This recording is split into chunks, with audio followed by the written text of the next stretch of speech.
चलिए प्रारंभ करते हैं। ओम सदाशिव समारंभाम श्री शंकराचार्य मध्यमाम अस्मदाचार्य पर्यंताम वंदे गुरु परंपराम। वाक्यकारं वररुचिं भाष्यकारं पतंजलिं पाणिनिं सूत्रकारं च प्रणतोऽस्मि मुनित्रयम्। सर्वेभ्यो नमो नमः। आज हम अच संधि के अंतिम पड़ाव पर हैं, जिसमें कल हम आपको जो सूत्र पढ़ाए वह सूत्र था एक वो सवर्णे साकल्यस्य ह्रस्वश्च। उस सूत्र के द्वारा पदांत एक को ह्रस्व किया जाता था और असवर्ण अच के परे रहते किया जाता था। उस सूत्र में पदांत शब्द आया था और वहां पर आपने कल गौर्यव अंतिम में पदांता ही किम गौर्यव इस उदाहरण को कल पढ़ा था। मित्रों, आपको एक बार दिखा देते हैं, अन्यथा कुछ लोग तो शायद भूल गए होंगे। इतनी जल्दी वैसे भूलना नहीं है आप लोगों को, फिर भी मैं ये मान के चलता हूं कि कदाचित कोई भूला हो तो वो भूला रह ना पाए। एक बार देख लीजिए, आपने जो कल पढ़ा था उस कड़ी से द्वारा से जुड़ जाइए। कल हमने आपको एक वो सवर्णे साकल्य से ह्रस्वश्च ये पढ़ाया था और इस सूत्र का अर्थ है पदांता एको ह्रस्वावासी। मतलब यहाँ पर जो ह्रस्वा लिखा है ना, यह दरअसल बहुवचन का रूप है। कल हमने देखा एक वचन, मतलब यह सब बहुवचन में कहा जा रहा है पदांता एक ह्रस्वा। तो मैंने कहा ठीक है, एक वचन भी एक वचन होता तो ऐसा होता पदांत एक ह्रस्वा, है ना। तो पर यहाँ पर ये बहुवचन का है तो आपको ये बहुवचन के वहां ह्रस्वा ये पाठ सही है। कल हम कह रहे थे शायद ह्रस्व हो, वैसा नहीं है। चलिए, फिर हमने आपको लास्ट में ये बताया था कि ये गौरी औ कैसे बना, क्योंकि यहाँ पर यह जो ईकार है पदांत में नहीं है, तो पदांत एक कोई यह सूत्र ह्रस्व करता है। तो एक गौर्य उदाहरण कैसे बन गया था, ई को या करके एक से एक गौर्य उदाहरण बन गया था। ठीक है जी। अब इसी आप पढ़ रहे हो, ध्यान रखना, एको सवर्णे साकल्य से ह्रस्वश्च को पढ़ रहे हो, अर्थात आप ह्रस्व समुचित प्रकृति भाव पढ़ रहे हो। कौन सा प्रकृति भाव? जिसमें ह्रस्व है, इस प्रकार का प्रकृति भाव पढ़ रहे हो जी। तो अब उसी में क्या है, जब गौर्यव इस कंडीशन में एक इस प्रकृति भाव के अंदर ही कुछ एक अन्य चीज, मतलब ये तो प्रकृति भाव नहीं है, यहाँ तो ऋण संधि हुई है, लेकिन इस प्रसंग में एक सूत्र उद्धृत किया गया। जैसे आपने जैसे ध्यान दिया हो, जैसे आपने जब यण संधि पढ़ी थी तो यण संधि के प्रसंग में एक द्वित्व विधायक सूत्र अनचीचा उद्धृत किया गया था। ठीक उसी तरीके से यहाँ पर भी एक द्वित्व विधायक सूत्र दिया गया है, जो वह सूत्र है आपका अचोराभ्याम द्वय। आप इसे अनचीचा का भाई माने, बड़ा वाला, ठीक है ना। ठीक, यह मतलब वो जो कार्य करता है यह भी द्वित्व करता है, पर थोड़ा कंडीशन अलग है इसकी। वो कंडीशन बस आपको समझनी है जी। और वो लगेगा कहाँ, तो गौर्यव में ही हमें आगे चल के द्वित्व की एक प्रक्रिया बतानी है आपको। ठीक है जी। तो इस सूत्र के पहले अर्थ पर ध्यान दीजिए। सूत्र का अर्थ बनता है अचः पराभ्याम रेफ हकाराभ्याम परस्य यरो द्वेवा स्तः। सूत्र का अर्थ समझते हैं डायरेक्ट संस्कृत के ही माध्यम से। अचः पराभ्याम रेफ हकाराभ्याम, अच से परे रेफ और हकार हो। रेफ और हकार, रेफ मतलब र, हकार मतलब ह जी जी। तो क्या होता है, यरस्य परस्य यरो द्वेवास्तः, उससे परे यर हो, उससे परे क्या हो, यर, केवल यर। यर क्या है? एक प्रत्याहार है, याद रखना। जब पाणिनि जी ऐसी कोई चीज का नाम ले तो प्रत्याहार होता है जी। तो यर, यर को क्या होता है, द्वेवास्तः, उसको द्वित्व हो जाता है। द्वेवास्तः मतलब वो डबल रोल में आ जाता है, उसे द्वित्व कर देना है आप जी।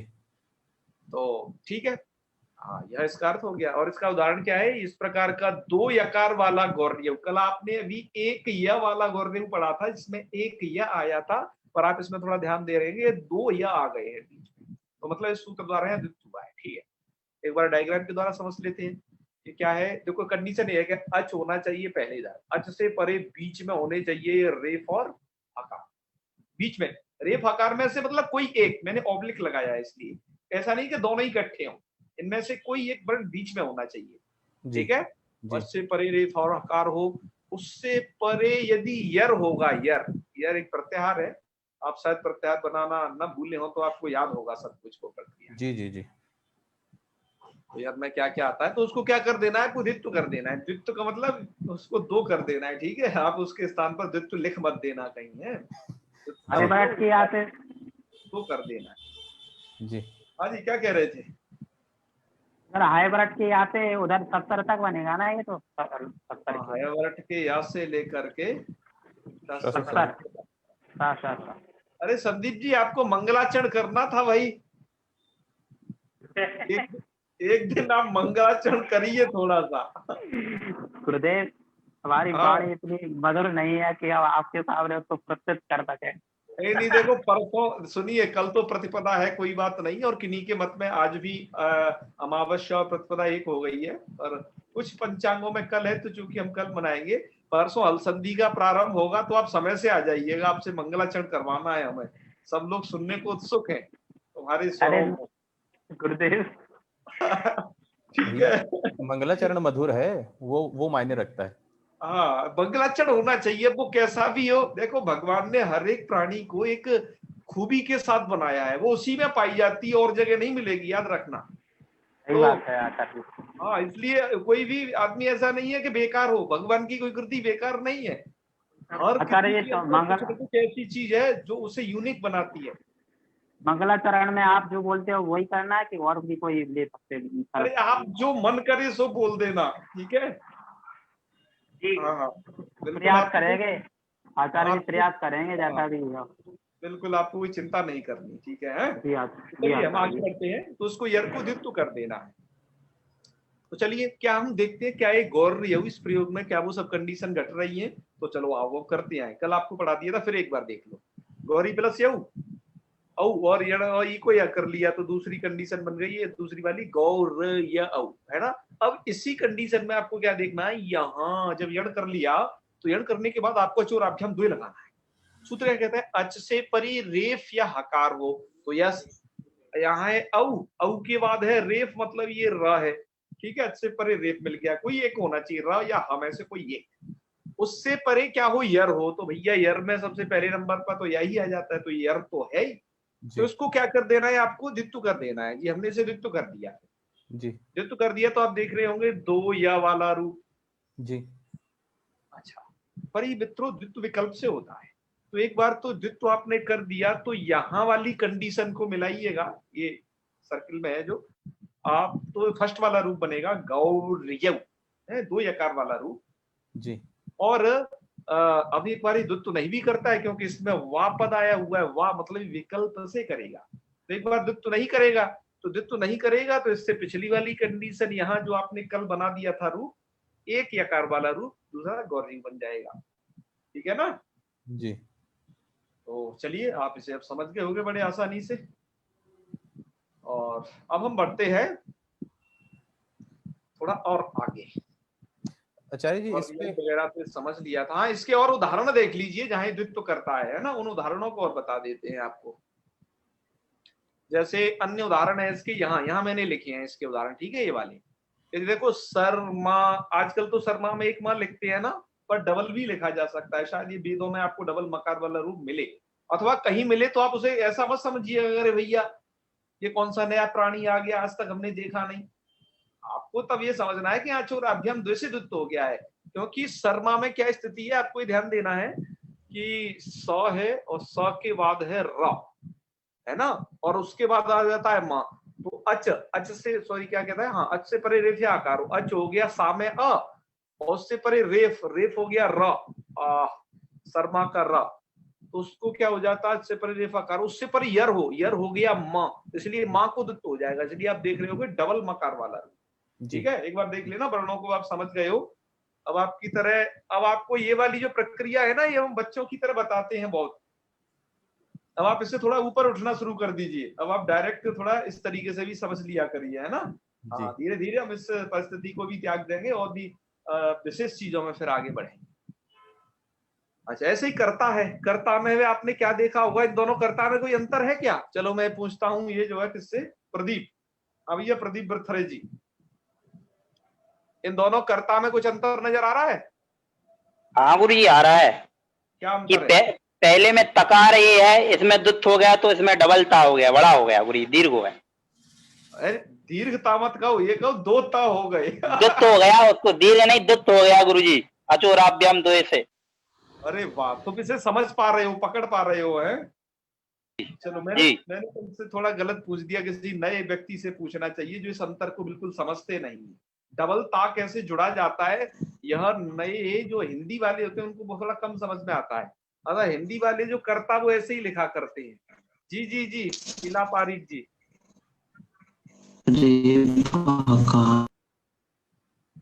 इला पारिक जी बताइए, पूछिए क्या पूछना चाह रही हैं।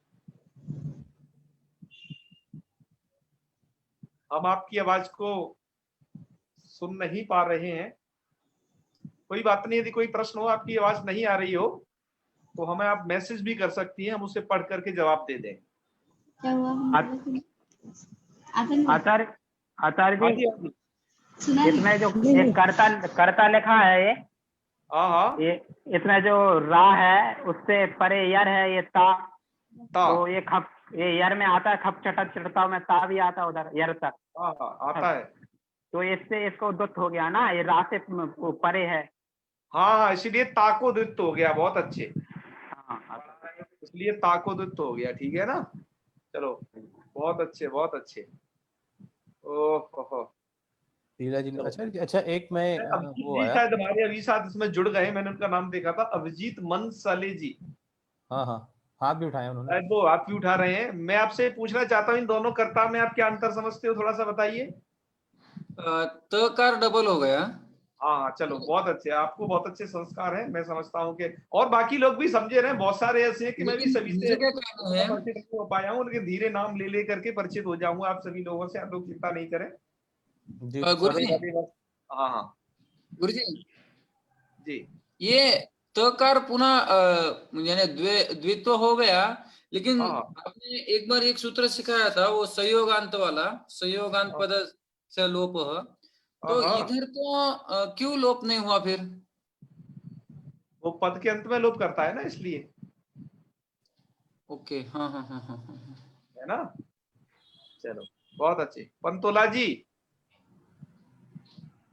अब आप यहाँ पर देख पा रहे हैं कि हमने एक उदाहरण आपको ये तो ऐसा दिया कि बीच में र था सब जगह, रेफ के बाद आपने द्वित्व किया था यर को, है ना। अब मतलब अच से परे यर, और मतलब इस मतलब अच से परे, सॉरी यर नहीं, अच से परे बीच में रेफ, और उसके बाद में यर को द्वित्व किया था। अब वो उदाहरण आपको देना चाह रहे हैं कि बीच में ह हो तब द्वित्व हो, मतलब अच की कंडीशन इधर, बीच में ह और फिर यर को द्वित्व। ऐसा है आह्लादा, ये वाला रूप। यहाँ पर एक बार तो द्वित्व करना है, द्वित्व नहीं करना है, एक बार करना है, करना वाला पक्ष ही है। यहाँ पर ला को द्वित्व हो गया, अच से परे यर नहीं, सॉरी अच से परे रेफ या हकार, तो अच से परे हकार है आह्लाद वाला, तो ला को द्वित्व हो गया, यर में आ गया ला। जी, तो यहाँ ला को द्वित्व हो गया, तो ऐसा भी आपको रूप मिल सकता है, ऐसा भी मिल सकता है। मित्रों इस संधि के और भी ऐसे ढेर सारे उदाहरण होंगे, बीच में कहीं र आया हो तो आप उसे समझ लीजिएगा कि वह है, बीच में र या हा की कंडीशन हो और पहले अ की कंडीशन हो, तो यर को द्वित्व साथ देखे तो समझ लेना कि वह जो प्रयोग है इसी की शरण में आया है। जी जी, सरोज कुमार मिश्रा जी, क्या कहना चाहते हैं, बताएं। सर करता इसको सर संधि विच्छेद करिए। कर्ता का बोल रहे हैं। कृपया बताएं, ये कर्ता और शर्मा वगैरह के संधि विच्छेद। हाँ, प्रहलाद भी ऐसे ही होगा, बहुत अच्छे, डबल ला भी लिख सकते हैं, बहुत अच्छे लापारी की। सर क्या? अरे आपसे नहीं कह रहे, बीच में और किसी का प्रश्न आ गया था स्क्रीन पे। आप किसका संधि विच्छेद पूछना चाह रहे हैं सरोज जी? करता। कर्ता के संधि विच्छेद में क्या है, ऐसे कर दो। अब तो आप सब विद्वान हो गए हो, कर प्लस ता। ठीक है, अच से परे अच हो गया, क में अ, अच से परे रेफ या आकार, उससे परे यर, सॉरी रेफ हो, रेफ बीच में, उससे परे यर है, तो इस ता को हो जाएगा द्वित्व, ता को द्वित्व कर देना है। ठीक है, हो गया, क्या बात है इसमें। ठीक है, तो चलिए, शर्मा का अर्थ क्या होता है? अरे भैया शर्मा के से अर्थ वर्थ ना पूछो अभी से। कर्ता का सर तो क्रू धातु से निर्बुल प्रत्यय से होता है ना? क्या चीज? डबल प्रत्यय, चलो तुम्हें डबल प्रत्यय की भी क्या पड़ी ना, अभी जो आपको बताया जा रहा है उतना समझो। हाँ, डबल प्रत्यय जब आपको बताएंगे तब उसे कायदे से बताएंगे, उसकी चिंता मत करो, यहाँ तक की कंडीशन समझो। तो आप इसके मित्र उदाहरण सब समझ गए होंगे। अचोराभ्याम द्वे की बात खत्म। अब स्टार्ट होती है अगली बात। आपका इसमें कल वाला प्रश्न छपा हुआ, कल का आपने कल आपसे उसका उत्तर इसमें है। तो मैं कभी कभार आपसे ऐसे भी प्रश्न कर देता हूं जो आपको पढ़ाया नहीं होता हूं, लेकिन यदि आपको शंका हो जाती है तो फिर भी प्रश्न मुझे करने पड़ते हैं कि शायद आप लोग खोज लें, पर वो आज इसे पढ़ाना है आपको। ठीक है, चलिए, तो अब है न समासे। एक वार्तिक आया है। यह वार्तिक किसका वार्तिक है? इको सवर्णे साकल्यस्य ह्रस्वस्य का वार्तिक है, ये ध्यान रखना। किसका वार्तिक है? इको सवर्णे साकल्यस्य ह्रस्वस्य का वार्तिक है। पंतोला जी मुझे सुन पा रहे हैं? हाँ हाँ सुन पा रहा हूँ। आप हो गए थे क्या बीच में? हैं जी? आप विश्राम ले लिए थे क्या बीच में? नहीं नहीं, यही था, एक कोई जुड़ नहीं पा रहे थे, उनका मैसेज आया था कि आज नई लिंक में जुड़ नहीं पा रही हूँ। अच्छा, तो उसको फिर लिंक दिया मैंने वहां जाकर, तो जुड़ गई हैं अब, इसलिए शायद कुछ व्यवधान हुआ। हाँ हाँ, वही वही मुझे दिखाई नहीं। चलिए, नहीं यही हूँ मैं जी। हमें न समाज से यह वार्तिक समझाना है। ये वार्तिक किसका अंश है? यह वार्तिक है आपका इको सवर्णे साकल्य से ह्रस्वस्य सूत्र का यह वार्तिक है। आप तो कह रहे हो ऐसा कैसे हो सकता है? हाँ हाँ हाँ, जी जी जी, बहुत अच्छे, बनेगा बनेगा। प्रकृति देखो, आप कहोगे तो ये अचोराभ्याम द्वे के नीचे हमारी लघु सिद्धांत कौमुदी में लिखा है। आप कहोगे तो अचोराभ्याम द्वे का वार्तिक है, तो हमें ही कहना है नहीं नहीं।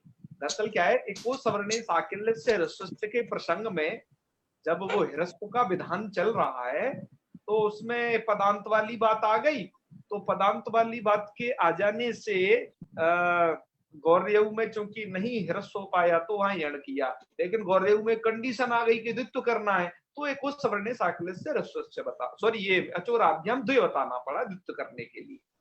लेकिन यह वास्तविक जो प्रकरण चल रहा है वो ह्रस्व वाले प्रकृति भाव का ही चल रहा है, जिसे कहते हैं ह्रस्व समुचित प्रकृति भाव।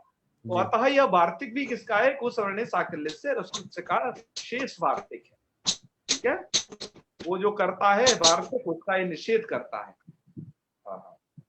तो ललित मोहन जी आप म्यूट कर लीजिए, आपके यहाँ से खटखट आवाज बहुत आ रही है। हाँ, म्यूट करें। तो इसके बाद क्या है कि न समासे सूत्र, ये वार्तिक है। तो वार्तिक का अर्थ क्या है? मैंने कि जो सूत्र होता है उसी का शेष होता है वार्तिक। तो आपके सूत्र में जो था ना ये कि इतनी चीज, ये सूत्र में था कि पदांत एक ह्रस्व, वहां वास्यु था असवर्णे अची, आप एको सवर्णे साकल्य से ह्रस्व, उसकी वृत्ति में उसका ये अर्थ लिखा था। तो आपने इसमें क्या चेंज किया न समासे के द्वारा? क्या आप इसमें समासे पद को ले आए और बीच में देख रहे हो यहाँ पर न पद को ले आए, और पूरा का पूरा वही अर्थ हो जाएगा जो एको सवर्णे साकल्य से का अर्थ है। वाकी जगह तो न आ गया और समासे जोड़ दिया, तो इसका अर्थ क्या बन जाएगा कि समासे पदांता, तो ये अर्थ बनेगा समासे पदांता इको ह्रस्वा नस्यु असवर्णे है, उसका बाधक है, तो उसी के क्षेत्र में लगेगा ये, उसी सूत्र के क्षेत्र में। तो इस सूत्र का, इस वार्तिक का अर्थ ये हो जाएगा कि समास में पदांता इका ह्रस्वा नसु, पदांत एक ह्रस्व नहीं होते समास में। कब? असवर्णे अची, जब असवर्ण अच परे रहे तब। तो असवर्णे अची वो उसकी भी शर्ती सूत्र की, इसकी भी है वही से। चलो उदाहरण क्या है कि जी, उदाहरण है इसका वापी प्लस अश्व, ये वाप्यस्व उदाहरण है जो हमने इधर जो है ये दिया हुआ है। ठीक है जी। पर संधि विच्छेद उसका क्या करना है? वापी प्लस अश्व। कहा जी वापी प्लस अश्व में यहाँ ह्रस्व क्यों नहीं हो पाता एको सवर्णे साकल्य से ह्रस्वस्य? तो आपका क्या उत्तर होना चाहिए मित्रों? यहाँ पर ह्रस्व वापी अश्व में इसलिए नहीं हो पाता क्योंकि यहाँ समास है। क्या समास है? तो समास ये है, वाप्याम अश्वः इति वाप्यस्वः, सप्तमी तत्पुरुष समास। ठीक है जी तो जहां समास होता है वहां पर इको सवर्णे साकल्य से सूत्र द्वारा ह्रस्व नहीं हो सकता है। समास का मतलब कोई सा भी समास हो, ये नहीं कि जहां ये सप्तमी तत्पुरुष ही आपको दिखाई दे तभी ये लगाओ, कोई सा भी समास हो।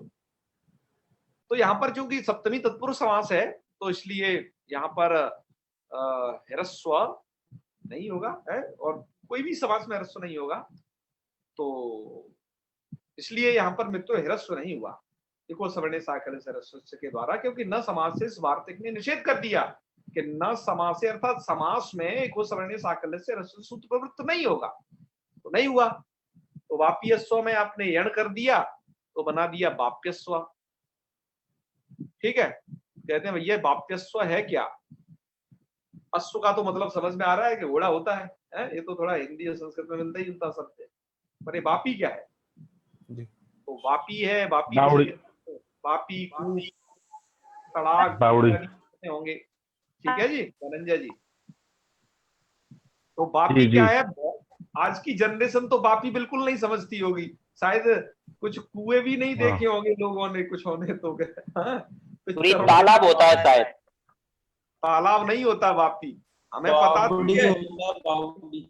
तुम जैसे लोग हिंदी में बावड़ी बोलते हैं, बावड़ी होती है, बावड़ी या बावली, बावली बोलते हैं इनको, बावली बोलते हैं। हाँ तो हमें पता थी ये प्रदीप बिथरे जी लोग इसे तालाब न बता दें, इसलिए हमने इसका इमेज आज से डाउनलोड किया। ये होती है मित्रों वापी। वापी क्या होती है? एक सीढ़ी नुमा कुआं होता है, आप ये समझिएगा, मतलब वो होता कुआं जैसा है पर कुआं नहीं होता है, उसमें सीढ़ी नुमा कुआं होता है। मैंने लखनऊ में देखी थी वापी, क्या है वो, इमामबाड़े में थी। हाँ इमामबाड़े में है वापी। जी जी। और ये राजस्थान की किसी वापी का चित्र है जो हमने लिया हुआ है। बहुत सुंदर चित्र आप देख है। सकते हो कि इसमें जो कुएं में, इसमें अंतर क्या होता है? कुएं में आप उतर के पानी नहीं पी सकते हो, कुएं में कुछ बाल्टी फंसानी पड़ेगी तब पानी पी पाओगे, लेकिन इसमें आप क्या कर सकते हो, उतर के जाओ और पानी पी के ऊपर आ जाओ। इसीलिए वाप्याम अश्व जो प्रयोग है, मतलब वापी में घोड़ा, मतलब पानी यानी पीने गया होगा ना घोड़ा, तो वाप्याम अश्व इति वाप्यस्व। तो वाप्यस्व का मतलब हुआ वापी में घोड़ा, वापी मतलब बावली। और मित्रों आपको पता हो कि धर्मशास्त्रों में जो वापी है उसके लिए बताया गया है 10 कूप समा वापी, 10 कुएं जो होते हैं उनसे भी ज्यादा पुण्य एक वापी का मिलता है ना। 10 कूप समा वापी, 10 वापी समा पुत्र, ऐसा करके है ना। 10 वापी समुद्र में है द्रुमा। हाँ बहुत अच्छे, द्रुमा मतलब, और 10 वापी से भी ज्यादा पुण्य है आपको द्रुम। द्रुम मतलब पेड़ लगा, नहीं द्रुम तो बाद में आता है शायद। तो 10 ये तो ऐसे 10 पुत्र समा धूम्र। हाँ 10 पुत्रों के समान हाँ, है जी। नहीं द्रुम। 10 पुत्र समो द्रुमः, दशवापी समो हृदः, 10 कूप समा वापी, 10 कूप समो वापी, 10 पुत्र समो द्रुमः, दशवापी ऐसा समो है। हृदः, दशवापी समो हृदः। हृदय। हाँ इस प्रकार के हैं कुछ, चलो उन्हें देख लेना। ये श्लोक है तो उसमें वापी शब्द आया है, ठीक दश है ना। हृदय समो पुत्रः, दश पुत्र समो द्रुमः इति पूर्णः। बहुत अच्छे बहुत अच्छे। किन्होंने श्लोक पूरा किया? अपना नाम बताइए। जयदीप जी आपने? जयदीप, हाँ जी हाँ जी। चलो बहुत अच्छे। जयदीप जी हमारे बहुत लगे रहते हैं, हम इनसे जब कोई प्रश्न पूछ दिया जाता है ना जिसका उत्तर हम यहाँ नहीं दे, आप लोगों पर आश्रित कर दे, तो जयदीप जी बड़े बेचैन हो जाते हैं। हमें यह बहुत अच्छा लगता है, पढ़ाई के प्रति इतना प्यार इनका, यह जो बेचैनी दर्शाती है कि आप की शास्त्र में बहुत अच्छी गति है। बहुत अच्छे जयदीप जी, धन्यवाद धन्यवाद गुरुजी। तो हम पढ़ रहे थे उसी पर फिर वापस से आते हैं, क्योंकि वापी को समझाना था, नहीं तो प्रदीप बिथरे जी कुछ भी कह के बहला देंगे किसी को, कैसे कहते हैं वापी। तो चलो अब वाप्यस्व समझ के होंगे। अब है आपका दूसरे उदाहरण जो हमने आपको कल बताने थे। गुरुजी वापी अश्वा से ही वो जैसे कि ये सिद्ध हो रहा है, पता चल रहा है कि ये घोड़ा तालाब में या इसमें स्थित है बारी में, तो इधर विकल्प क्यों किया, वार्तिक क्यों आया गुरु? वार्तिक विकल्प क्या कर रहा है भाई? वार्तिक तो ये कह रहा है कि यहाँ पर ह्रस्व नहीं हो, वापी अश्व में को सवर्णे साकल्य से ह्रस्व प्राप्त है, ठीक है ना, और वो ह्रस्व नहीं हो इसलिए न समाज से वार्तिक आया, और जब ह्रस्व नहीं हुआ तो क्या कर दिया? यण कर दिया। अच्छा, यण कर दिया है। यहाँ पर देखो आप ये कोई देख पा रहे होगे इसमें ठीक से, है ना। चलिए और उदाहरण क्या हो सकते हैं? अन्य उदाहरण तो जो कल आप अटके थे जहां पर, ये वाले उदाहरण न समासे के हैं, ध्यान रखना। ये उदाहरण किसके हैं? न समासे के उदाहरण है, सूत्र के उदाहरण है। तो न समास में क्या? सुधी उपास्य, सुधी उपास्य में भी को सवर्णे साकल्य से ह्रस्व से लगना चाहिए था, लेकिन वार्तिक कर देगा निषेध के समास में पदांतिक को ह्रस्व नहीं होता है। तो यहाँ पर समास है शुद्धि उपास्य में, तो भैया क्या समास है? और मध्वरी में भी समास है, मधु प्लस हरि। और ये गौरी आत्मज, हाँ बढ़िया बढ़िया, बहुत अच्छी। तो गौरी आत्मज में भी क्या है? समास है। तो समास हो जाने के कारण क्या हुआ है मित्रों, यहाँ पर ह्रस्व होना चाहिए था, लेकिन हुआ नहीं, बल्कि यणादेश ही हो गया है इन सब जगह, आपने देखा होगा। तो आप कहोगे कि समास पहचानेंगे कैसे? क्यों वैष्णवी जी, समास कैसे पहचानेंगे कि यहाँ समास है? तो समास पहचानने का तरीका क्या है? समास पढ़ना पड़ेगा। हाँ, समास पढ़ना पड़ेगा, है ना। अरे बाप रे, आज सही उत्तर दिया। अब मुझे लगता आप कहीं पूछ रहे थे आज मुझसे, इसलिए मैंने ही पूछ लिया। नहीं सर। पहचानेंगे कैसे? तो आपको फिर भी कुछ एक बता देते हैं कि समास देखो क्या होता है, दो पदों का होता है। अच्छा, सुबंत और तिगंत के कभी समास नहीं होते हैं आपके लोक में। सुबंत और तिगंत के मतलब एक जगह तो जैसे मैं आपको सुबंत और तिगंत का वही उदाहरण देता हूं, उनका कभी समास नहीं होता। जैसे राम है एक सुबंत पद, और दूसरा पद है एक गच्छति। अब ये दो पद है, इसमें एक सुबंत है और एक तिगंत है, मतलब एक तो एक क्रियापद है गच्छति और एक राम है, ये सुबंत पद है। ऐसे पदों का समास नहीं होता है, ठीक है, ये आप थोड़ा ध्यान रखना।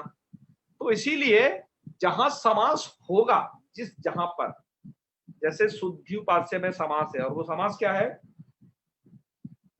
क्या समास है? नहीं, कुंभम करोति में वह तो उपपद समास है ना, वो क्री के साथ समास हुआ है। शुद्धि उपास्य में क्या है कि यहाँ पर समास हुआ है क्या? सुधी भी उपास्य। सुधी भी मतलब सुंदर बुद्धि है जिनकी, उनके द्वारा उपासनीय है। कौन है? भगवान विष्णु। मध्वरी, मध्वरी का मतलब है मधोहो अरि। मधु नाम का एक दैत्य था, उसके अरि, उसके जो शत्रु है, तो मध्वरी है। तो समास का मतलब वहां पर बीच में एक विभक्ति होती है, पहले वो लोप हो जाती है, तो वहां पर दो पद मिल जाते हैं। ये बात और समास प्रकरण में और आपको बताएंगे। तो अभी आप तो इस बात को श्रद्धा भक्ति पूर्वक मानिएगा कि समास जहां होगा, आपको एक बार चेक कर लेना है कि जहां समास होगा वहां पर पदांतिक को ह्रस्व नहीं होता। ये आपने उसके उदाहरण देखे। आइए अब बढ़ते हैं हम अंतिम स्लाइड की तरफ, और वह है ये। अब आपको अंतिम सूत्र पढ़ना है इसका। रित्या कहा, रित्या कहा सूत्र का क्या छेद है? जी जी जी, रित्यका का छेद क्या है? रिति प्लस अका। अब तो आप कर दिया करोगे ना विच्छेद क्या है? संधि हो रखी है। कौन सी संधि है यहाँ पर सूर्यकांत जी? रिति प्लस अका, यण संधि। हाँ, बहुत अच्छे। अरे आप बीच में मत बताया करो, जब किसी का नाम लेके पूछा जाए तब उसी को बताना है, ठीक है ना। हाँ, याद रखना। तो शायद नाम बदल लिया उन्होंने अपना, सूर्यकांत। हाँ, तुम दोनों लोगों को क्या है कि ये ध्यान रखना है कि जिनका नाम भी एक जैसा है और काम भी एक जैसा है और स्वरूप भी एक जैसा है, ऐसे संदीप और प्रदीप हमेशा याद रखें कि आप जब नाम लेकर के प्रश्न किया जाए तो आपको उत्तर नहीं देना है, बिल्कुल भी। तो चलिए खैर, रित्यकः सूत्र का क्या अर्थ है? ऋति परे पदांता अकह प्रागवद्वा। ऋति परे मतलब जब ऋति, ये तपरकरण है, अर्थात जहां रित परे हो, रित मतलब ह्रस्व रेखा, तो क्या होता है? पदांता अकह अर्थात पदांत अक को प्राकवद्वा।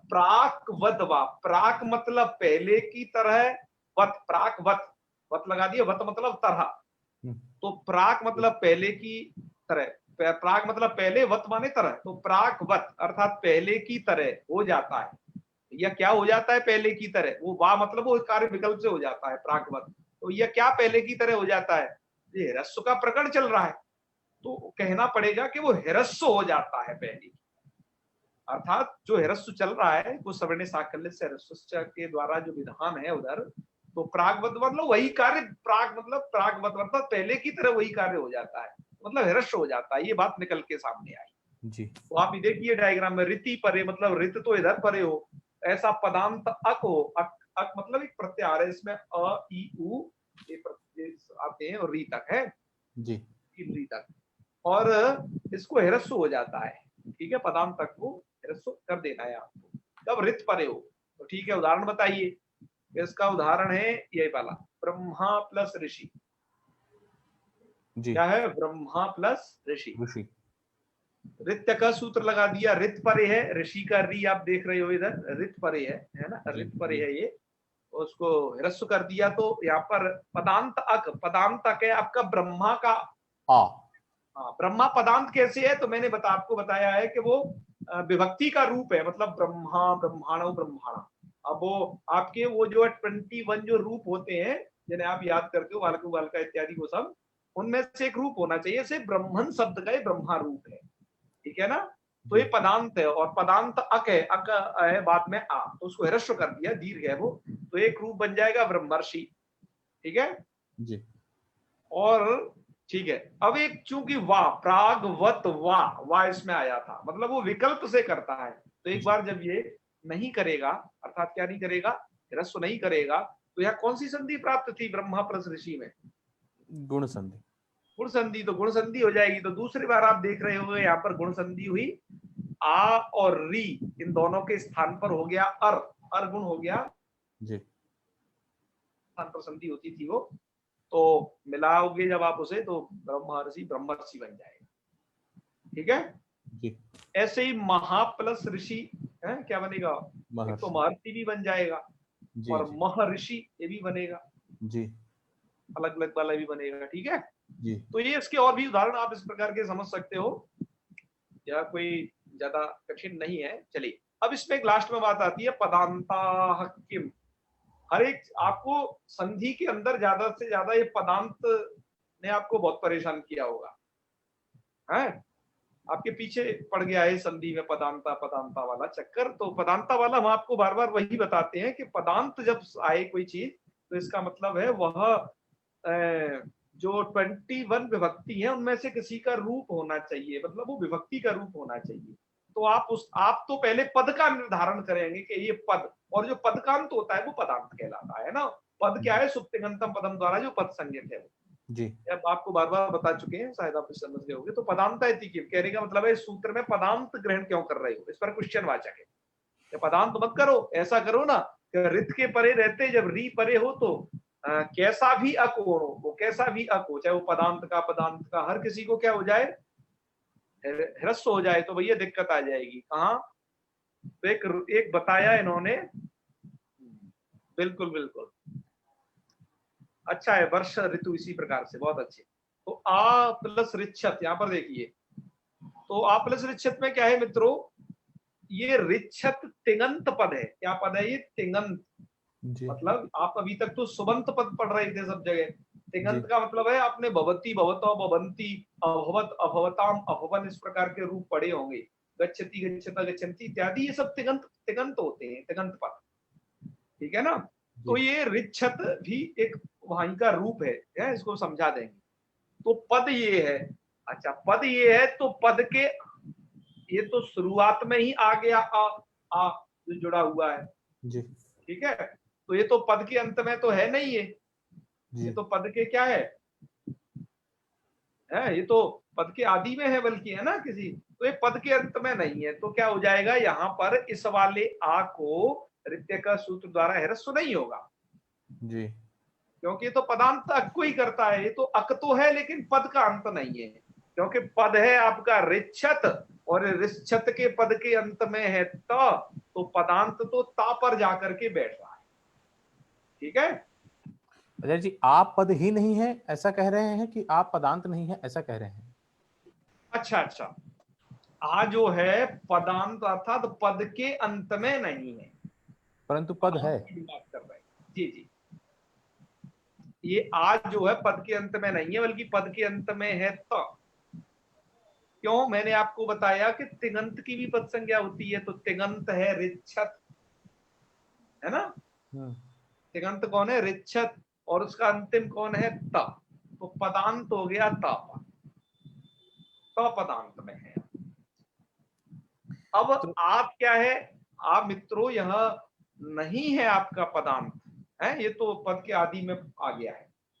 तो आचार्य जी ऋषि में ऋषि ही जो है वो भी तो, अब देखो ऋषि उधर क्या स्थिति है, वहां समास हो रखा है, वो समास नहीं, वो अलग अलग पद है दोनों। देखो यहाँ पर ध्यान से, ब्रह्मा एक पद, वहां पर दो पद जुड़े हुए हैं, और ऋषि ये दूसरा पद है।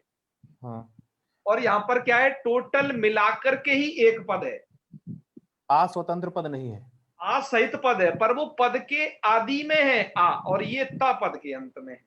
हाँ, मतलब आ केवल कहें तो वह स्वतंत्र पद नहीं है अपने आप में, स्वतंत्र नहीं है वो। जी जी जी, बिल्कुल जी, क्योंकि वो पूरा वहां, यहाँ पद संज्ञा में अंतर है, यहाँ पूरा पद संज्ञा किसकी है, और यहाँ इनकी अलग अलग है, क्योंकि ऋषि ही यहाँ एक अलग सुबंत पद है। हाँ। तो मैंने बताया यहाँ तो एक ही तिङंत है, और ये आ क्या लगा हुआ है, तो वहां पर एक आप आगे पढ़ोगे एक आगम हो जाता है वहां पर, तो ये 8 आगम हो गया है। जी जी जी। तो यहाँ पर इसलिए क्या हो गया है मित्रों, आ प्लस ऋच्छत संधि क्या होनी चाहिए थी,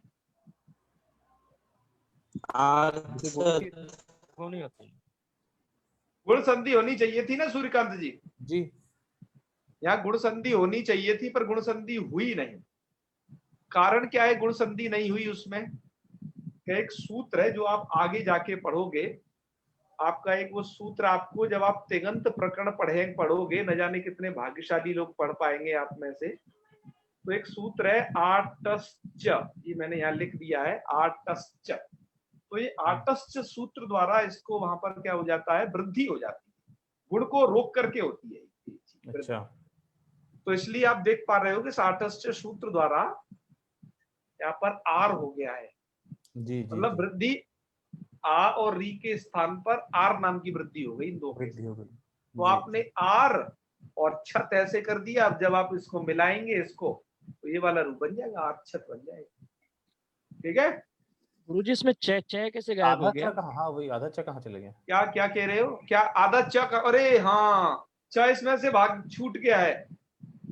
आप इसमें च है ना, उसको थोड़ा जोड़ लीजिएगा, ये च मिसप्रिंट हो गया है। ठीक है जी जी, हाँ, इसमें चा को जोड़ दीजिएगा तो आर छत ऐसा बन जाएगा। ठीक है जी, हाँ, चलिए बहुत अच्छे। तो यह अच संधि, आज अच संधि प्रकरण को हमने पढ़ लिया है पूरा। यदि आपकी कोई जिज्ञासा हो तो आप उन्हें कहिए। जी अच्छा जी, वो संधि की तरफ बढ़ेंगे जी उससे। हाँ जी, अच्छा। रंजन शर्मा जी। महोदय जिज्ञासा कुछ नहीं, केवल एक शब्द बताना चाहता था, उपधन ऋच्छति करके ऐसा सीबीएसई के पाठ्यक्रम में एक शब्द आया करता है प्रायः, उसमें शिक्षक और बच्चे बड़ा झगड़ जाते हैं। यद्यपि इससे हमको तो उत्तर मिल जाता है, उपधन ऋच्छति शब्द आता है, उसको हम लोग सिद्ध करके बता देते उपार्षति। अब बच्चों को हम ये सूत्र तो अपना नहीं बता सकते,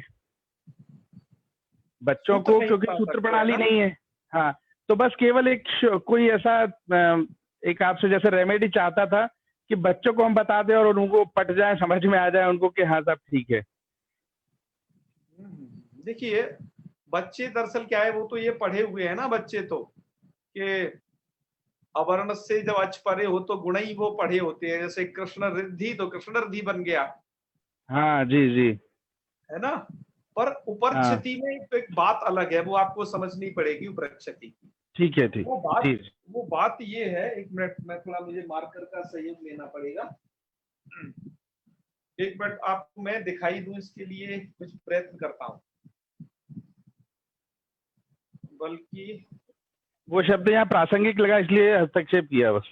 बिल्कुल बिल्कुल, मैं इसे अच्छे से बताऊंगा, आपको चिंता नहीं करें।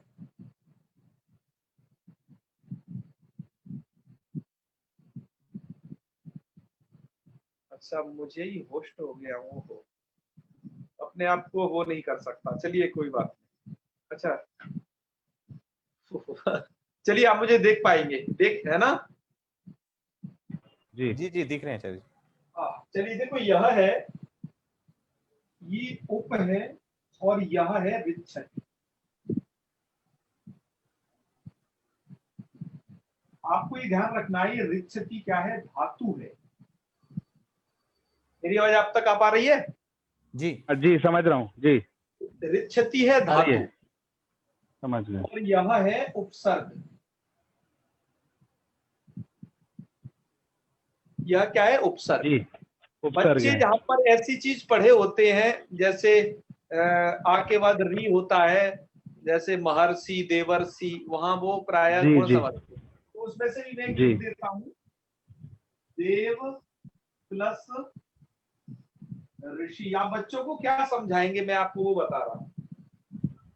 उनसे आपको ये कहना है कि देखो, देव प्लस ऋषि, यहाँ पर ये ऋषि और देव, ये दोनों शब्द है, इसमें से ना कोई एक उपसर्ग है, न यह मतलब धातु है, बल्कि यहाँ तो यह एक उपसर्ग है और एक धातु है। तो जब साधारण शब्द हो, साधारण शब्द में तो आप गुण करें, जी जी जी, जब उपसर्ग और धातु के बीच की बात आ जाए, ठीक ठीक ठीक, ठीक है ना? तो ठीक है, ठीक क्या है। करना है उसको? वृद्धि है? वृद्धि हो जाएगा जी। हाँ, तो सूत्र तो आपको याद होगा ना, जिस सूत्र के द्वारा करते थे हम, उपसर्गाद ऋतौ धातु। उपसर्गाद धृति धातु। जी, उपसर्गाद ऋतु। अवर्णांत उपसर्ग हो, उपसर्ग भी अवर्ण अंत वाला हो, इसके अंत में अवर्ण। जी जी, अवर्णांत उपसर्ग से धातु भी ऋकार आदि हो, उसमें री आना चाहिए धातु। जी जी जी जी, तो तब वो कंडीशन बनती है इसकी। जी जी, उसमें से उपसर्ग एक धातु हो, तब वहां पर ये विशेष नियम साधारण नियम को बांधेगा। कहने का मतलब, अब आपको देवर्षि है, हर जगह वैसा ही थोड़ी ना करना है। जी जी जी, सही है। अब आपको उस कंडीशन में क्या करना है? वृद्धि करनी है। जी जी, धन्यवाद। ठीक है ना? ऐसे कुछ बताइएगा, उपसर्ग और धातु का है ये, इसलिए इसमें अंतर पड़ेगा, और वो साधारण शब्द थे। जी जी, धन्यवाद धन्यवाद। चलिए चलिए, बहुत अच्छे। नाम लीजिए प्रदीप जी। हाँ, मुझे दिखाई दे रहे हैं, बताइए। मैं ये कह रहा था कि जब कोई निराकरण चाहिए होता है तो अगले सूत्र में पाणिनि जी दे देते हैं, आगे रख देते वही सूत्र। पर यहाँ गुरुजी, यदि आपको ह्रस्व करना है तो तिगंत का सूत्र क्यों ले लिया? वो तिगंत का यहीं रख देते। आप कहते, ये देखो, ऐसा है ना कि पाणिनि जी तो पूरा व्याकरण पढ़े हुए हैं, वो तो कहीं का कहीं पटक सकते हैं, और लोग नहीं पढ़े ना। हाँ, पर यहाँ पर पदांत को समझाना था, इसलिए उन्होंने आर्तस्य इत्यादि वो जो सूत्र था आपको बताया था अभी आर्छत की सिद्धि में, वो बता दिया। और लोग नहीं पढ़े हो तो कोई बात नहीं, एक बार उसे पढ़ के इसे दोबारा से फिर पढ़ लेना, और अच्छे से क्लियर हो जाएगा। अब बहुत जगह ये आती ना बात की, आप कहते भक्ति श्रद्धा पूर्वक मान लीजिए, तो अब इसमें कब तक वाले गुरु जी क्या भी होता कि वो सूत्र यहीं रख देते तो क्या दिक्कत थी? तो भक्ति श्रद्धा पूर्वक बात आपको एक तो पदांत में मैंने कही है। देखो, मैं आपको स्थल गिना देता हूँ जहां जहां मैंने कही है, जिसकी जरूरत है वास्तव में। एक तो पदांत मैंने हालांकि समझा दिया है, फिर भी न समझ में आए तो मैंने कहा, एक तो पदांत को कहा है जी। दूसरी चीज मैंने आपको कोई धातु आई होगी, क्योंकि धातु प्रकरण अभी आपने पढ़ा नहीं, तो धातु प्रकरण के लिए कहा है, ठीक है। तीसरा मैंने आपको जो कहा है वो अव्यय प्रकरण का एक चैप्टर आया था, कुछ अव्यय निपात इत्यादि जो आए थे, हालांकि मैंने आगे वो दिखा दिए थे, फिर भी इस बात को कहा था। और जहां कहीं समास आता है, चौथी चीज है समास। तो इस जगह पर मैं कहता हूं कि इसको आप अभी समझ लीजिए यहाँ के अनुसार, आगे तो हम उसे समझाएंगे बृहद रूप से। क्योंकि बात क्या है? बात ये है कि संधि की जो कंडीशन बनती है वो सुबंतों में तिगंतों में ही बनती है। संधि तो अभी आपको हम वहीं से उदाहरण ले करके पढ़ा रहे हैं, सुबंतों की और तिगंतों के उदाहरण ले करके पढ़ा रहे हैं। इसकी कंडीशन बनेगी उधर ही, तो इधर हम तभी छोटा मोटा मोटी समझा करके उधर के रूपों की सिद्धि के लिए जब आगे जाएंगे तो उन्हें और वहां ढंग से समझ पाएंगे। इसलिए हम कह देते हैं कि प्रकरण एक दूसरे, पूरा जो संस्कृत है वो एक दूसरे के आश्रित है। एक चीज समझने के लिए दूसरे की अपेक्षा, ये नहीं कि एक ही जगह सब कुछ हो जाए पूरा का पूरा, ऐसा नहीं। संधि प्रकरण में ही आपको हम समास पढ़ा डाल लें, कारक पढ़ा डाल लें, और इसमें आपको तिगंत प्रकरण भी यहाँ समाप्त कर दें, तो इससे एक क्रम बिगड़ जाएगा। वैसा करने से हम कर तो सकते हैं पर लघुमती का क्रम नष्ट हो जाएगा। हाँ गुरु जी, यही पूछ रहा था कि फिर यहाँ रख सकते थे ना वो सूत्र, अब वो आगे चले जब तक तो हम लोग भूल ही जाएंगे, मतलब फिर रिपीट हो जाएगा, वो बात अलग है गुरु जी। लेकिन यहाँ फिर याद दिला देंगे, इसको तुम पाठ किया करो ना, तुम्हारा काम क्या है, भूलना थोड़ी ना है। नहीं, मैं पाठ करता हूँ गुरु जी। स्मरण रखना, उसको पाठ रखना, किसी को पढ़ा देना, है ना गुरु जी। जैसे पाठ करते हैं ना जो आप कहते हैं उसको सुबह पाठ किया करो, तो जैसे कि अजंत पुल्लिंग पूरा किया तो रोज अजंत पुल्लिंग करना, कि उससे आगे भी करें कि 1 महीने अजंत पुल्लिंग तक करते रहें फिर बाकी आगे कर लें, तो ऐसा हो सकता है? पाठ करने की आपको विधि बताई थी, जहां अपना वर्तमान में पाठ चल रहा है, जैसे आज संधि तक समाप्त हो गया तो संधि तक करना है, आगे क्यों फालतू भगते हो। हाँ नहीं, वो अच्छे से रिपीट हो जाएगा ना, ये है तो आगे चल के अभी करेंगे तो ये है। जहां तक पढ़ाया जा रहा है वहां तक करिए। यदि आप पढ़ नहीं सकते हो तो कम से कम सुन लीजिए, आपको ऑडियो भेजा गया था, वीडियो भी भेजा गया था, उन्हें सुन लीजिए एक बार, चलते फिरते घूमते घामते, तब भी काम हो जाएगा। ठीक गुरु जी, धन्यवाद जी। हिला पारिक जी का, हिला पारिक जी। नमो नमः महोदय जी, नमो नमः। मैं ये निवेदन कर रही थी कि क्लास का समय अगर 6:30 वाला पहले की तरह हो जाए तो हम गृहिणियों को बहुत सुविधा हो जाएगी। अभी मैं खाना भी बन रहा है मेरा और मैं क्लास भी अटेंड कर रही हूँ। आप बिल्कुल सही कह रही हूँ, मैं भी चाहती हूँ। भोजन का समय बहुत बढ़िया कह रही है, हमारा भी वही टाइम रहता है। दरअसल क्या है कि कई सारी बातें हैं, आपको बताएं एक बात और, 6 से 7 बजे तक ठीक। एक ऐसा भी प्रमाण मिला कि चत्वारिमानी कर्माणि संध्यायाम परिवर्जयेत्।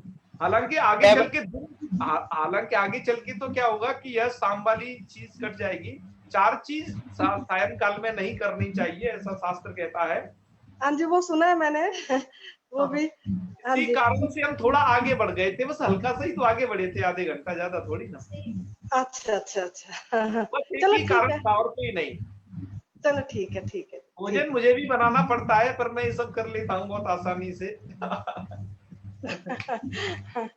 चलो ठीक, चलिए आप चिंता नहीं करें। हाँ, हालांकि हम अब 8 से पहले तक समाप्त कर दिया करेंगे, 7:45 तक ही, जिससे आपको और ज्यादा से ज्यादा मौका मिले। हाँ, लास्ट प्रश्न इनका अंकित जी का ले लेते हैं। जी बताइए अंकित जी क्या कह रहे हैं।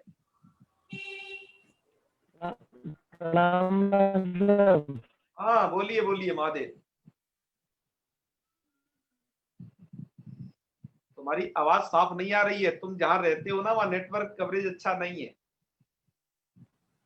नेटवर्क इशू बहुत ज्यादा आवाज नहीं आ रही। प्रश्न करके पूछ लेना अपना प्रश्न है, एक बार लिख के पूछ लेना, कोई दिक्कत नहीं है। आपकी आवाज नहीं आ रही है, ठीक है। चलिए राधा शर्मा जी, हेलो, आपकी आवाज नहीं आ रही है। नमस्कार सर। नमस्कार जी जी नमस्कार सर। मुझे ना सब संदेह समझ में आ गई, लेकिन ना प्रकृति भाव मुझे ना बहुत कठिन लगी। ये कठिन नहीं, इसमें तो कुछ करना नहीं होता था। प्रकृति भाव में जैसा करते ऐसा चीज रह जाती थी। प्रकृति भाव में क्या मैटर ज्यादा है, ये समझाना पड़ता है संधि क्यों नहीं हुई है जी। हाँ, इसमें मैटर बहुत ज्यादा, मतलब ये संधि सरल है, इसमें कुछ करना नहीं है, इसकी हमें व्याख्यान ज्यादा करना पड़ा था, आपने देखा होगा, है ना जी महोदय। बस यही कारण है। तो समझ में आ गई। जितना बताया है उतनी ही जगह होता है, इससे ज्यादा होता भी नहीं है। तो आपको इतना भी सेट कर लेना है तो आपको ये पता चल जाएगा। वो थोड़ी सी कठिनाई मुझे भी, लेकिन वो वीडियो लगा फिर से रिपीट करके 2 से 3 या 4 बार देखने से वो सब क्लियर हो गया था। हाँ हो गया था ना, बिल्कुल। कठिन तो मुझे वो निपात वाला लगा।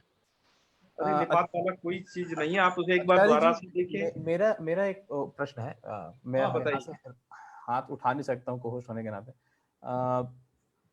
ये अचोरहाभ्याम द्वे, यह और अनचि च, ये दोनों यदि आएंगे तो अचोरहाभ्याम द्वे जो है वो बलि हो जाएगा, क्योंकि वो केवल र और ह की बात करता है। और वहां पर दोनों का क्षेत्र अलग अलग है। वो तो क्या करता है, अच से परे यर को दित्व करता है, और इसको बीच में क्या होना चाहिए, बीच में र और हा का व्यवधान जरूर होना चाहिए इसके। हाँ हाँ, तो र तो यर में आ ही जाता है ना,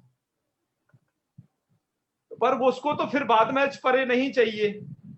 हाँ अभी जैसे यहाँ पर ये गौर्य वाले में जो अपन थे, हाँ हाँ, इसमें भी औ के बाद य, तो अच के बाद यर मिला।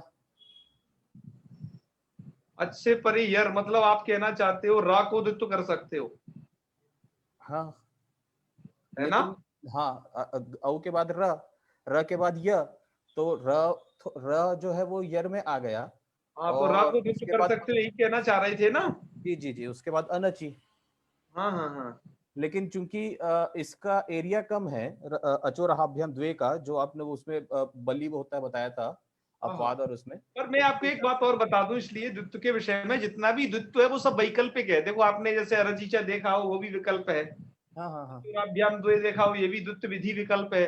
जी जी जी, अतः जैसा जरूरी नहीं होता कि आपको हर प्रयोग में द्वित्व करना है। ऐसी कंडीशन तो बहुत जगह बनेगी, अनचीचा की बनेगी इसकी, लेकिन जहां आपको द्वित्व दिखाई दे तब वहां समझ लेना है कि हाँ इनमें से इन सूत्रों द्वारा द्वित्व हुआ है। जैसे आपको शर्मा में, लोक में कहीं पर भी डबल मकार दिखाई नहीं देता, हाँ मैं स्वयं यदि दिखाई दे तो आपको ऐसे द्वित्व समझ लेना है। जी जी जी, है जो आपको ये बताया था आपको। जी जी जी, हाँ, तो ये पूरा द्वित्व विकल्प है। ऐसा नहीं कि आपको दो बनानी ही बनानी है, मैं बना के ही रहूंगा। आपको जब वो रूप वैसा मिले तब बनाना है। ये तो प्रक्रिया बता दी जाती है कि ऐसे ऐसे करके दो बन सकते हैं। हाँ हाँ, नहीं मतलब मेरा सवाल प्रश्न ये था कि जैसे यहाँ पर मिला द्वित्व तो मिला यहाँ पर, तो यहाँ पर तो दोनों खासकर गौरियों वाले में तो दोनों लग सकते थे, परंतु दोनों को द्वित्व हो सकता है, रेफ को भी द्वित्व हो सकता है, आपका कहना सच है जी, ठीक है ना। पर वैसा रेफ वाला उदाहरण डबल वाला मिलता नहीं है, मिले तो बनाना है। ये कहने का तात्पर्य है, ऐसा नहीं कि वो बना के ही रखना है आपको। जी जी जी, ठीक है ना जी आचार्य जी। तो जी मनीष जी, मनीष निर्मल जी। गुरुजी क्षमा चाहूंगा, गलती से उठ गया था, मेरा एक प्रश्न था वो मैं समझ गया। अच्छा गुरुजी मेरी एक शंका और है, मैंने पुनः हाथ उठाया है। हाँ हाँ हाँ, गुरुजी आप कह रहे थे जो कि जब जो एग्जाम लेंगे आप परीक्षा, तो उसके पहले आपने कहा था एक शॉर्ट वीडियो बनाएंगे पूरी अच संधि की, शायद क्या जैसे संस्कृत गंगा चैनल वो है ना, तो सीटेट वगैरह का होता है, तो वो पूरा जितना पढ़ा है एक शॉर्ट वीडियो बना देते हैं कि ये ऐसा है तो ऐसा कर देना। तो आपने भी कहा था गुरुजी शायद, क्योंकि आप शॉर्ट वीडियो बनाएंगे जल्दी जल्दी बताते जाएंगे पूरी अच संधि का, तो फिर परीक्षा हो तो अच्छा रहेगा, ये कह रहा था मैं, अगर अच्छा लगे तो। अभी हम शॉर्ट अभी बनाने नहीं वाले, अभी तो आप लॉन्ग समझो।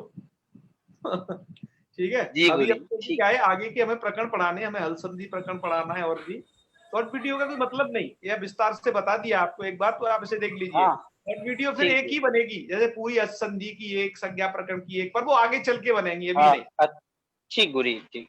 हाँ, अभी तो आपको ये टोटल अच्छे से पढ़ा दिया है। शॉर्ट तो देखो, शॉर्ट किनके लिए होता है, संस्कृत गंगा वालों के लिए उनकी दिक्कत है, उनके पास जो अध्येता होते हैं वो टिक मार्क वाले होते हैं, उन्हें परीक्षा पास करनी होती है सिर्फ। और हम आपको बता दें, हमारा उद्देश्य परीक्षा पास के अलावा भी आपको व्याकरण के ऐसे दृढ़ संस्कार, हम शास्त्र के संरक्षण की परंपरा से जुड़े हुए हैं, कि यह जो आप देख रहे होंगे कि व्याकरण का लोप है, हर एक चीज का, एक एक शास्त्र का लोप होता जा रहा है, तो हमारा यह है कि हम हर एक प्रकरण ग्रंथ पर काम कर रहे हैं, और धीरे धीरे और भी प्रकरण ग्रंथ आपके सामने आएंगे, जैसे न्याय का एक तर्क संग्रह आ जाएगा, और ज्योतिष का आ जाएगा, वेदांत और सांख्य के आ जाएंगे। हम प्रकरण ग्रंथों पर काम कर रहे हैं, उनका उद्देश्य अलग है, हमारा उद्देश्य अलग है। अतः हम वो कार्य बाद में करेंगे, अभी हम ग्रंथों की रक्षा कर रहे हैं, जो हमारे ऋषि महर्षि की धरोहर है, उन्हें एक बार सुरक्षित कर रहे हैं, लोगों के लिए ला रहे हैं। तो हमारा शास्त्र संरक्षण है, ठीक है ना उद्देश्य। तो इस प्रकार से हम, वो उन्होंने किया ऐसा हम करें जरूरी नहीं, हमारा इन कार्यों को करने का एक तरीका अलग। हमने तो आचार्य जी विस्तृत रूप से पढ़ा, कोई जरूरी नहीं, लेकिन आपने कहा था तो मैंने कहा शायद इसी समय करें आप, अब लास्ट में होगा वो बात नहीं गुरु, हमने तो पढ़ लिया, देख उसे हम बाद में करेंगे, अभी नहीं, अभी तो हम एक प्रकरण में। जी सूर्यकांत जी।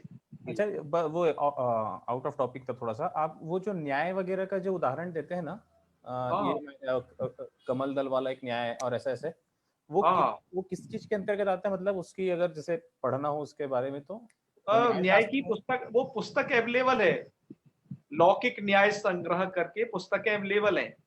मैं हो सकेगा आपको वो पुस्तक भेजूंगा, शायद अभी तो संस्कृत में ही शायद उसकी व्याख्या हो, कदाचित मैं देख लूंगा।